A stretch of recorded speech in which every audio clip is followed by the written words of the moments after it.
The moment people know what you want, they stop meeting you honestly. They start arranging you. Once your ambition is visible, people know how long to stall. Once your attraction is obvious, they know how little effort they can spend. Once your insecurity shows, they know where to press. Once your anger is easy to trigger, they can light the fuse and let you damage yourself. Most people think betrayal starts when someone lies, undercuts them, or uses them. Usually it starts earlier than that. Quieter. You reveal your hand before the game is even clear. You announce the plan. Show the need. Explain the feeling. Display the urgency. Then you wonder why the room suddenly feels less sincere. In this video, we are going to break that mechanism apart. How readable people leak leverage, how other people turn those leaks into control, and how to become hard to predict without becoming awkward, paranoid, or socially dead. Machiavelli understood this as a discipline of power. A ruler starts losing the moment rivals can predict his appetite, fear, loyalty, timing, or desperation. Once they know what moves him, they do not need to overpower him. They can steer him. That same rule governs ordinary life, at work, in status games, in love, in negotiation, in conflict. The person who can be read can be managed. Unreadability is not random coldness. It is not lying for sport. It is not fake detachment. It is disciplined control over what other people are allowed to infer before your position is secure. It is refusing to hand rivals, managers, dates, colleagues, and opportunists a usable map of your motives. Let's begin. Move 1. The first betrayal is uncontrolled disclosure. Most people do not become readable through some dramatic confession. They become readable through ordinary sloppiness. They talk too soon, explain too much, react too fast, announce plans that are still fragile, show excitement before terms are set, reveal hurt before they understand the other side's intention, expose exactly what kind of praise makes them bloom and what kind of criticism makes them fold. That is where leverage starts leaking. Watch how often people volunteer information nobody asked for. They tell everyone about the business they are starting before they have clients, protection, cash flow, or competence. They tell a manager how badly they want a role before they have bargaining power. They tell a new romantic interest that they have not felt this way in years before the other person has earned anything. They explain their silence, explain their boundary, explain their mood, explain their change in plan, as if every movement of the self must be translated for the room. That urge feels honest. It feels open. It can even feel brave. Usually it is just undisciplined disclosure. There is a special weakness in early explanation. When nobody has challenged you, but you start defending yourself anyway, you tell people something valuable. Pressure moves you. If a raised eyebrow makes you clarify, if a delayed text makes you confess, if mild tension makes you overstate your loyalty, innocence, seriousness, affection, or plans, then you are teaching the room how to handle you. And readability does not leak through words alone. It leaks through tempo. Fast replies can reveal need. Instant outrage can reveal where your ego is thin. Constant availability can reveal fear of losing favor. Overeagerness can reveal weak alternatives. A person who cannot wait is already showing where to attack. This is why some people sabotage themselves the moment opportunity appears. They become visibly excited before anything is secured. Their voice changes. Their energy jumps. They start narrating outcomes too early. They act grateful before there is even an offer. They think they are showing passion. What they are really showing is asymmetry. They need the deal more than the deal needs them. The same thing happens socially. A person reveals exactly what controls them. A little attention and they are loyal, a little exclusion and they are frantic, a little approval and they become compliant, a little criticism and they rush to prove themselves. That is not just personality. That is exposed circuitry.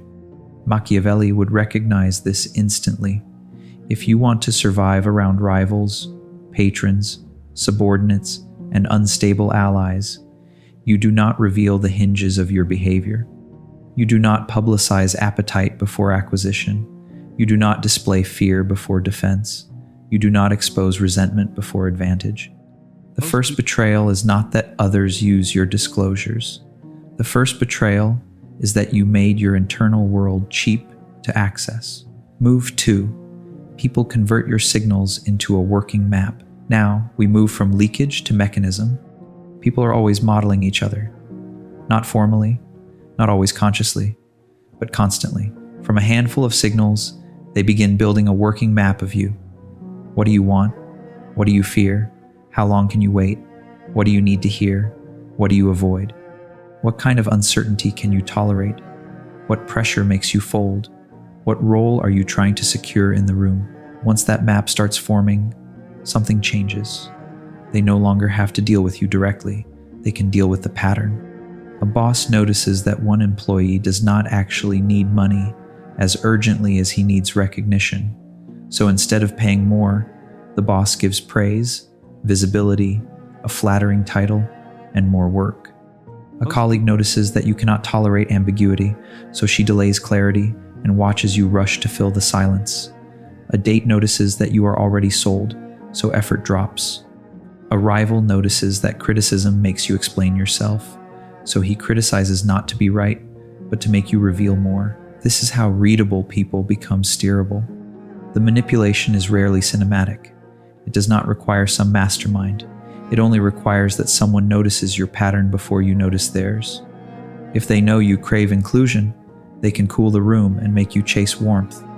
If they know you hate conflict, they can sharpen their tone and make you concede just to restore ease. If they know you need fast resolution, they can create delay and let your discomfort negotiate against you. If they know you want to appear morally good, they can bait you into declarations that cost you strategic room. And because most people think manipulation only counts when it looks openly evil, they miss the ordinary form of it. Someone withholds, delays, flatters, provokes, or goes silent. You supply the rest.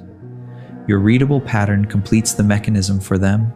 This is why being understood too early is dangerous. It sounds intimate. It sounds efficient. It sounds like progress. In many situations, what people call understanding is just successful pattern extraction. Once they know your pressure points, they do not need truth. They need timing, and this happens fast. One meeting can tell people whether you speak from confidence or from hunger. A few messages can reveal whether you can hold uncertainty. One disagreement can show whether your anger is disciplined or theatrical. One declined invitation can reveal whether you have a life or just a schedule built around approval. Every visible reaction becomes data, and readable people usually sharpen the map themselves. They repeat the same weakness in different outfits. They keep volunteering emotional subtitles. They keep telling on themselves, I just like clarity. I just value honesty. I just wear my heart on my sleeve. Maybe, but often that means something else. I need reassurance. I need response. I need tension reduced now. I need you to tell me where I stand because I cannot govern myself while uncertainty exists. The moment that becomes visible, control shifts. Move 3. Once mapped, you are repriced. This is where people underestimate the cost. They think readability affects image. It affects allocation. Once people have a working map of your motives, they start repricing you. They stop dealing with your stated value and start dealing with your exposed need. The eager employee says, I'm committed. Management hears, he will wait. So he gets more promises than reward, more hope than advancement, more responsibility than authority. His ambition, once visible, becomes a resource to harvest. The openly lonely person says, I just want something real. Opportunists here, low standards are near. So they offer fragments, inconsistent attention, last-minute presence. Half-formed promises. Why give full effort to someone whose need is already doing half the work? The visibly ambitious colleague thinks transparency will earn trust. Often, it earns management. People stop seeing a peer and start seeing a political actor to contain, watch, delay, or strategically flatter. He is not promoted because he is capable. He is handled because he is legible. The negotiator who reveals urgency pays more. The buyer who falls in love with the property too early loses terms. The seller who shows desperation loses price. The founder who shows he needs this investor more than the investor needs him suddenly receives advice packaged as partnership and control packaged as support. This is repricing.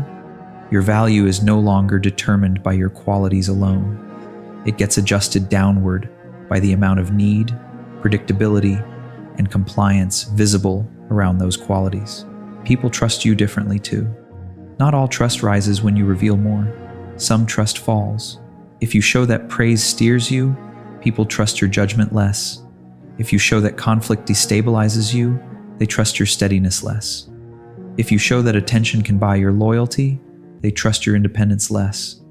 If you show that rejection makes you impulsive, they trust your timing less. And then they assign accordingly. They stop giving you roles that require discretion if you cannot keep your own motives covered. They stop bringing you into delicate decisions if your emotional state leaks into your speech.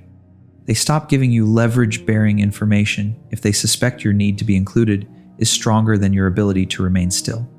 This is why some people are always around power, but never inside it. They are too readable to be dangerous, too eager to be trusted, too transparent to be taken seriously where outcomes matter. Machiavelli's world was explicit about this. If a prince showed hunger too clearly, rivals delayed him. If he showed softness too openly, they tested him. If he showed fear too early, they coordinated around it. Power does not only punish weakness, it prices visibility. And that logic survives today in softer clothing. The person who can be emotionally forecasted becomes easy to schedule, easy to calm, easy to postpone, easy to feed just enough to keep useful. That is the real insult, not open defeat, managed containment. Move 4. Systems harden around what you reveal. If readability happened once and vanished, the damage would be limited. It does not vanish, it hardens. Repeated exposure becomes default law.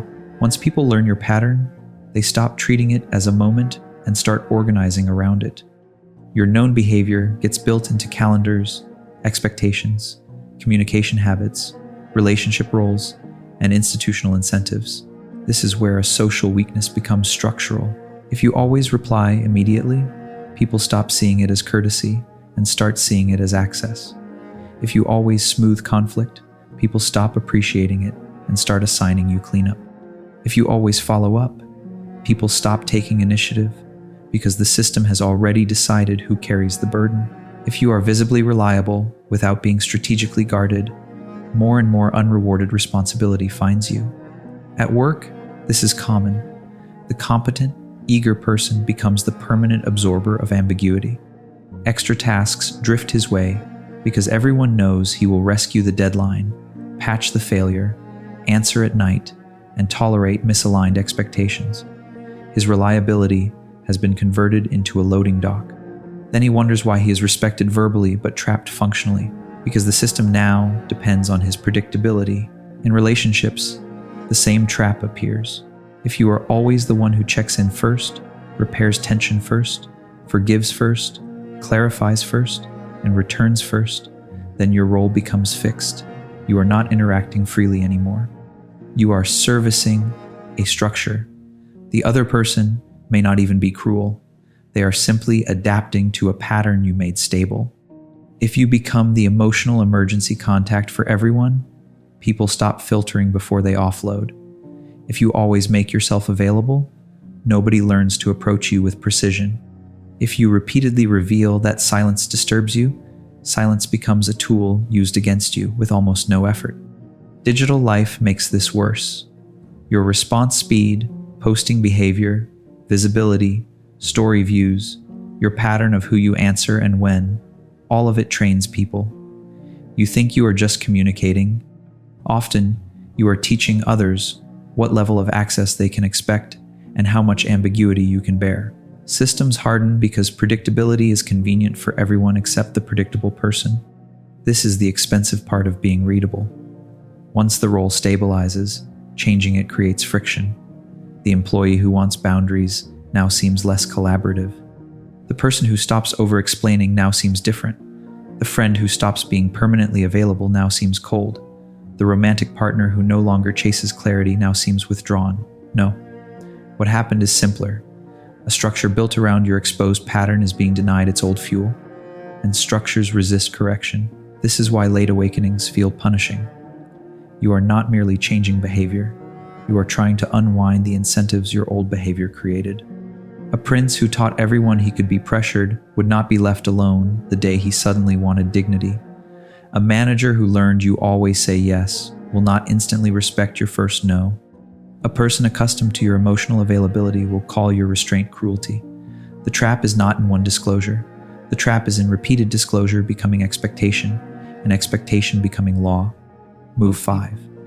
Strategic opacity is controlled information, not theatrics. So, what is the correction? Not fake mystery, not blank staring, not childish games, not performing detachment so people think you are powerful. Strategic opacity is simpler than that, and harder. It is control over usable information. You do not reveal commitment before position is secured. You do not announce plans while they are still vulnerable. You do not explain yourself just because someone looks curious, skeptical, or displeased. You answer narrowly when the wider answer gives away leverage. You ask more than you state. You speak last in mixed power rooms when possible, because early speech gives your frame away for free.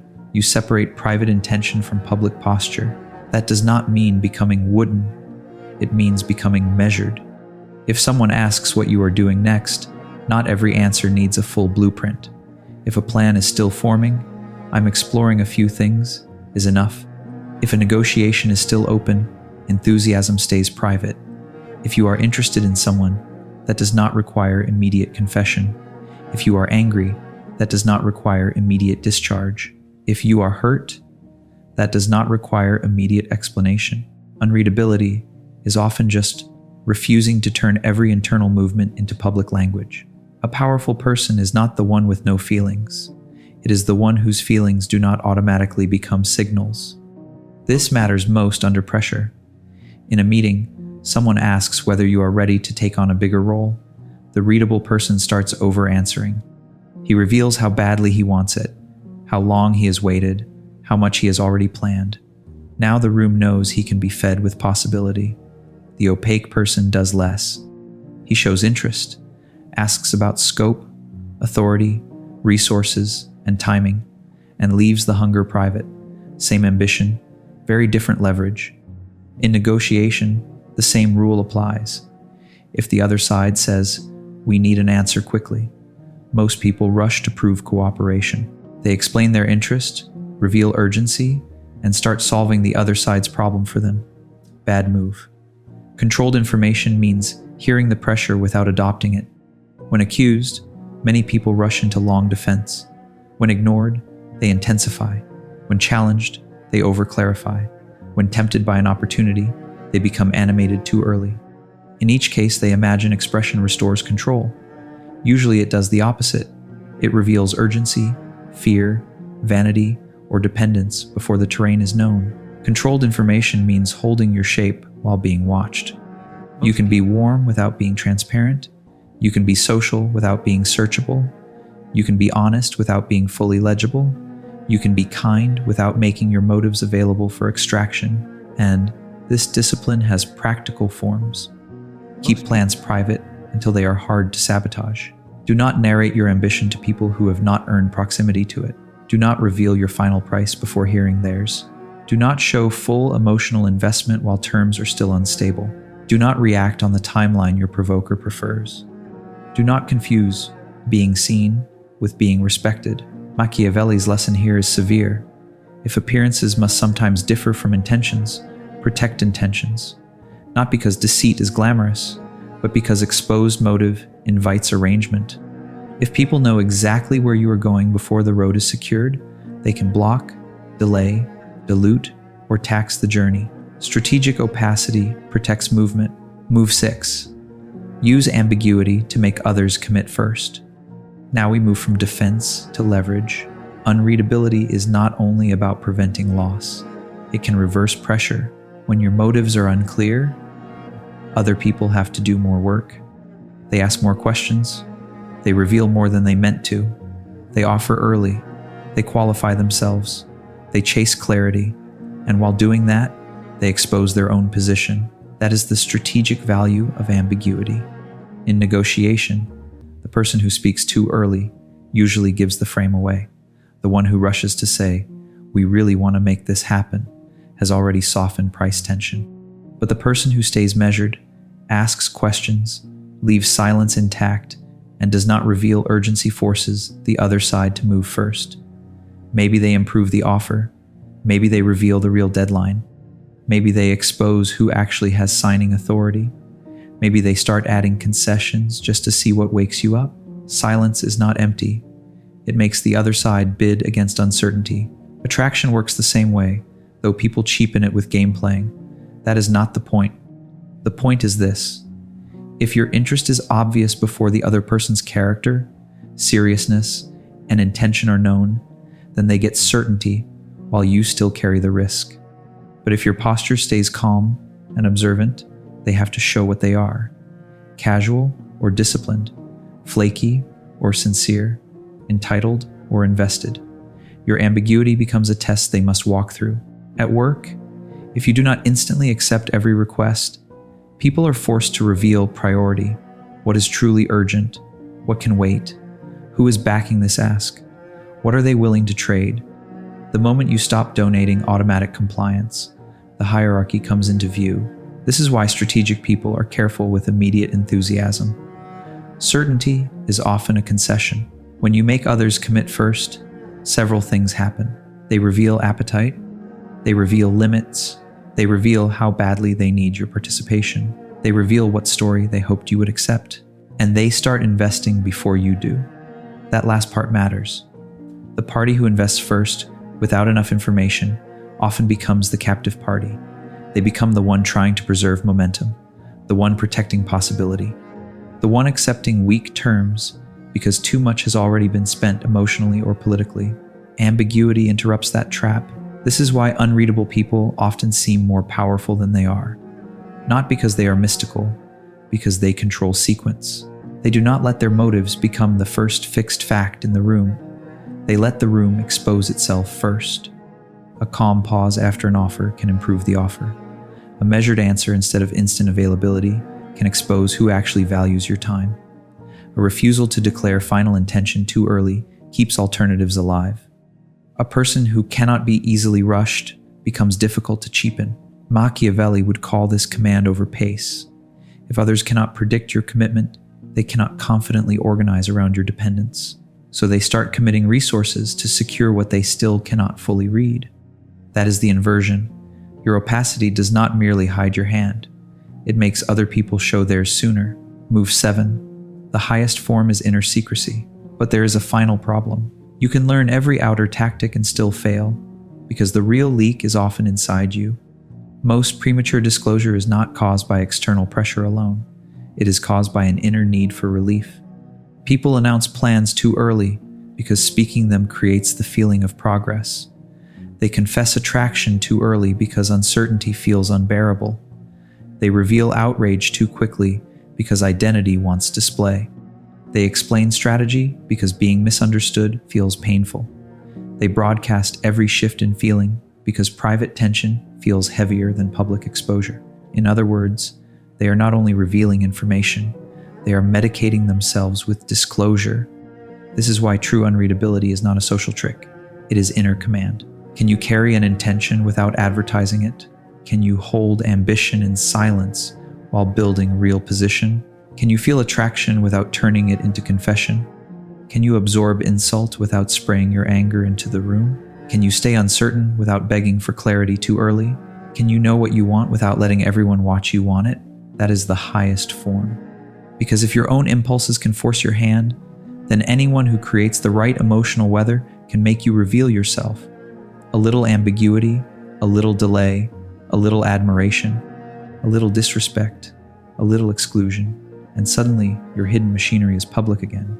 Inner secrecy means your motives do not become public just because your emotions became active. This is rare. Most people cannot resist making themselves known. They want witness. They want validation. They want to feel real through expression. They want immediate alignment between inner state and outer display. But power often requires the opposite, a gap between what you feel and what you reveal, not because you are false, because you understand timing. A plan is safer before applause touches it. Desire is safer before negotiation forms around it. Anger is safer before it can be used to bait you. Pain is safer before opportunists can smell where your standards collapse. Even virtue is safer before everyone knows which moral language can control you. This is the hidden severity in Machiavelli.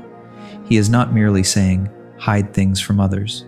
He is saying, do not let appetite make you transparent.